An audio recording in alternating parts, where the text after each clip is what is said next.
নমস্কার বন্ধুরা, সম্পাস রান্নাঘরে আপনাদের সকলকে স্বাগত।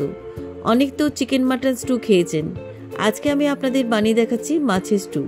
শীতের সবজি দিয়ে এই মাছের স্টু কিন্তু দারুণ সুস্বাদু হয়। যারা স্বাস্থ্য সচেতন তারাও এই রেসিপিটা ট্রাই করতে পারেন, আর যারা ডায়েট করছেন তারা তো অবশ্যই এই রেসিপিটা একবার হলেও ট্রাই করে দেখবেন। তাই ভিডিওটা স্কিপ না করে পুরো রেসিপিটা দেখার অনুরোধ রইল। রেসিপিটা ভালো লাগলে আমাকে কমেন্ট করে জানাতে ভুলবেন না। ভালো লাগলে লাইক বাটনটাও প্রেস করে দেবেন, আর আপনাদের বন্ধুদের মধ্যে আমার ভিডিওটাকে শেয়ার করে দেবেন। আর আমার নতুন বন্ধুদের কাছে অনুরোধ, আমার চ্যানেলটাকে সাবস্ক্রাইব করে পাশে থাকবেন। আর আমার চ্যানেলে নতুন নতুন রেসিপি দেখার জন্য পাশে থাকা ছোট্ট বেল আইকনটাও প্রেস করে দেবেন। চলুন আর কথা না বাড়ি, কীভাবে আজকে শীতের সবজি দিয়ে এই মাছের স্টু বানাবেন রেসিপিটা দেখে নেওয়া যাক। মাছের স্টু বানানোর জন্য আমি এখানে কাতলা মাছ নিয়েছি, আপনারা রুই মাছ দিয়েও বানাতে পারেন। পেটি গাদা মিলিয়ে আমি 4 পিস কাতলা মাছ নিয়েছি। এবার এই মাছগুলোকে ম্যারিনেট করে নেবো। প্রথমে আমি লবণ দিয়ে দিলাম। এবার এই মাছের মধ্যে দিয়ে দিচ্ছি হাফ চামচ গোলমরিচ গুঁড়ো, আর দিয়ে দিচ্ছি এর মধ্যে অর্ধেকটা পাতিলেবুর রস। পাতিলেবুর রস দিলে মাছের আঁশটে গন্ধটা চলে যাবে। এবার মাছের মধ্যে খুব ভালো করে মাখিয়ে নিচ্ছি। মাছের মধ্যে লবণ, গোলমরিচ গুঁড়ো আর পাতিলেবুর রস দিয়ে খুব ভালো করে মাখিয়ে নিয়েছি। এবার এটাকে 10 মিনিট ম্যারিনেট করে রেখে দিচ্ছি। ততক্ষণে আমি সবজিগুলো কেটে নেব। আমি এখানে একটা ফুলকপি নিয়েছি, একটা ক্যাপসিকাম নিয়েছি, আর নিয়েছি একটা পেঁপে, একটা গাজর, একটা টমেটো, আর নিয়েছি বিনস, আর নিয়েছি একটা ব্রোকলি। আমি যে সমস্ত সবজি নিয়েছি এগুলোই আপনাদের নিতে হবে, তার কোনো মানে নেই। আপনারা যে কোনো শীতের সবজি দিয়ে এই রেসিপিটা বানাতে পারেন। এবারে সবজিগুলোকে কেটে নিয়ে আপনাদের কাছে ফিরে আসছি। সমস্ত সবজিগুলো কেটে ভালো করে ধুয়ে নিয়ে চলে এলাম। এবার এই সবজি থালাটাকে সাইডে রেখে দিয়ে এবার আমি রান্নাটা শুরু করি। রান্নাটা শুরু করার জন্য ইন্ডাকশনে একটা কড়াই বসিয়ে দিলাম। এবার এই কড়াইয়ের মধ্যে মাছ ভাজার জন্য আমি সাদা তেল দিচ্ছি। তেলটা গরম হয়ে গেছে, চারিদিকে একটু ছড়িয়ে দিলাম। এবার আমি মাছের পিসগুলো তেলের মধ্যে দিয়ে দিচ্ছি। এবার মাছের পিসগুলো আমি কড়া করে ভাজবো না, হালকা শ্যালো ফ্রাই করে নিচ্ছি।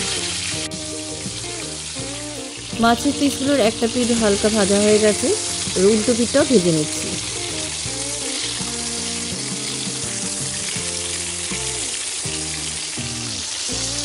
মাছের পিসগুলো হালকা করে আমার ভাজা হয়ে গেছে। এবার একটা প্লেটের মধ্যে ভাজা মাছগুলো তুলে রাখছি।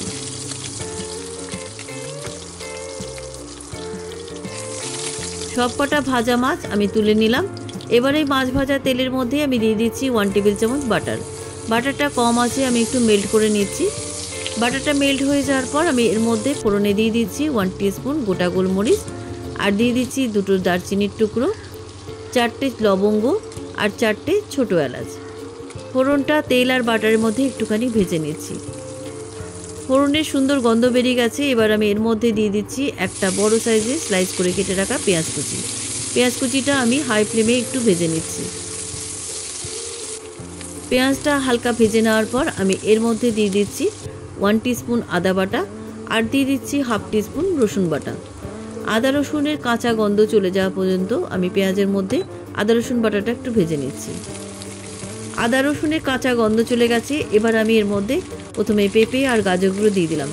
পেঁপে আর গাজরটা সেদ্ধ হতে সময় লাগে, তাই আগে দিয়ে দিলাম।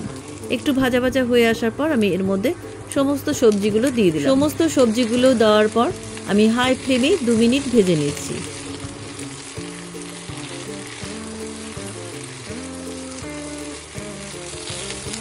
সমস্ত সবজিগুলো হাই ফ্লেমে 2 মিনিট ভেজে নেওয়ার পর আমি এর মধ্যে দিয়ে দিচ্ছি 3 টেবিল চামচ টক দই। টক দইটা খুব ভালো করে ফেটিয়ে দিলাম। টক দই দেওয়ার পর আমি এর মধ্যে দিয়ে দিচ্ছি 1 টিস্পুন গোলমরিচ গুঁড়ো, আর দিয়ে দিচ্ছি পরিমাণ মতো লবণ, আর স্বাদটা ব্যালেন্স রাখার জন্য দিয়ে দিলাম খুব সামান্য একটু চিনি। এবার সমস্ত উপকরণ সবজির মধ্যে খুব ভালো করে মিশিয়ে দিচ্ছি।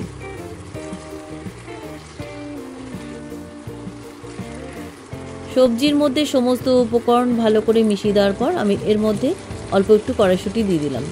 সবজিটা আপনাদের পছন্দ মতন নেবেন। আপনারা যে যে সবজিগুলো পছন্দ করেন সেই সবজিগুলো দিয়ে এই রেসিপিটা বানাতে পারেন। কড়াইশুঁটিগুলো সবজির মধ্যে ভালো করে মিশিয়ে দেওয়ার পর আমি এর মধ্যে দিয়ে দিচ্ছি পরিমাণ মতন গরম জল। এই রেসিপিতে গরম জলটা ব্যবহার করবেন। গরম জলটা খুব ভালো করে সবজির মধ্যে মিশিয়ে দেওয়ার পর আমি ঢাকা দিয়ে 10 মিনিট সবজিগুলোকে সেদ্ধ করে নিচ্ছি। 10 মিনিট পরেই ঢাকনাটা খুলে নিলাম। সবজিগুলো আমার একদম সুসেদ্ধ হয়ে গেছে। এর থেকে বেশি আর সেদ্ধ করব না, তাহলে সবজিগুলো গলে যাবে।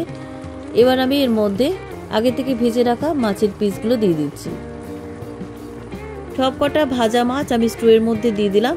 এবার মাছগুলো আমি স্টুয়ের মধ্যে একটু ডুবিয়ে দিচ্ছি। এভাবে উল্টে পাল্টে আমি মাছগুলোকে একটু সেদ্ধ করে নিচ্ছি।